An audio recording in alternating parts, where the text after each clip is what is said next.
Ang matutunghayan natin ngayon guys ay ang 5 uri ng mga barya na halos hindi na po pinapansin. Ngunit lingid sa kalaman ng iba sa atin, ito po ay mayroong mataas na selling price online.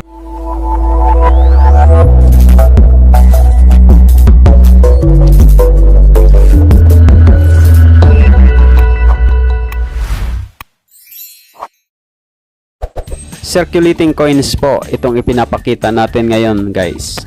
Ibig sabihin, pwede po ipambili itong mga baryang ito. Sinong mag-aakala na mayroong mas mataas na halaga ang mga baryang ito kumpara sa mga baryang may mas mataas na face value? Guys, panoorin natin.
Ayan guys, nakita natin ang 5 uri ng barya na halos hindi na pinapansin ng karamihan sa atin.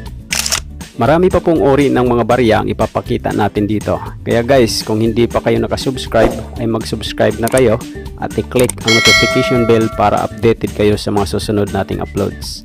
At ito ang laging tatandaan, ang barya ay mahalaga at dito sa CCTV, ito ang bida.